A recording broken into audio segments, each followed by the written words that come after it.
और गुरु story, okay ठीक है। तो एक हमारा प्रोसेस है इटर्निटी प्रोसेस। तो इटर्निटी प्रोसेस जो है ये हमारे पास्ट लाइफ रिग्रेशन का प्रोसेस है। तो ये मैंने किया था 2010 में। हमारे एक सीनियर टीचर्स है, उनके साथ, रोहिणी दीदी के साथ मैंने ये किया था 2010 में।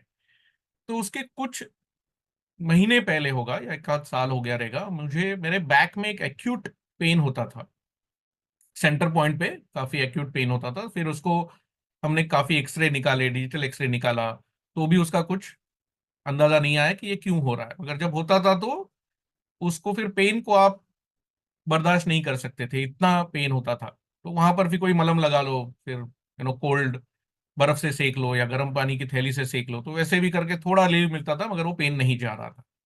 अब मेरे जीवन में एक घटना हुई थी जब मैं 7 साल का था। मैं ऑलमोस्ट 1.5 स्टोरी हाइट से मैं गिर गया था नीचे। तो वो भी एक अलग गुरु स्टोरी है। शायद मेरे हाथ से कुछ काम होना है या गुरु के काम में आगे बढ़ना है, इसीलिए शायद गुरु ने मुझे बचा लिया उस वक्त।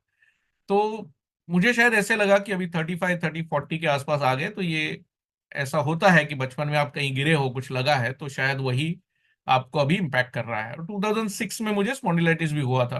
Being in IT, continuously laptops पर, कॉल्स पर रहने के बाद जो पोस्चर में तकलीफ आई थी, तो शायद मुझे लगा कि उसी का ये नतीजा है कि अभी ये पेन शुरू हुआ है।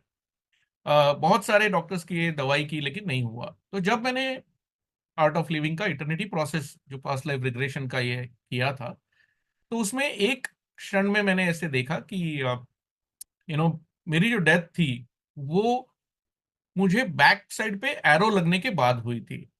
आई वॉज सोल्जर और समथिंग, तो वो मैं जा रहा था कहीं, एंड देन पीछे से मुझे एरो आकर मेरी डेथ हुई थी। और वो जो एरो लगा था वो सेम स्पॉट पर था जहां पर मुझे वो पेन हो रहा था। आज 2010 से आज लगभग 10-15 साल हो गए, अभी तक वो पेन आया नहीं। उस क्षण जो मेरा पेन गया है वो गायब हो गया है। तो ये हमें नहीं पता कि कौन से कोर्स में क्या कर्मा हमारे कटते हैं, कौन सा कोर्स कहाँ पर, किस स्तर पर हमारे शरीर पर, हमारे मन पर, हमारे सबकॉन्शियस लेवल पर काम करता है।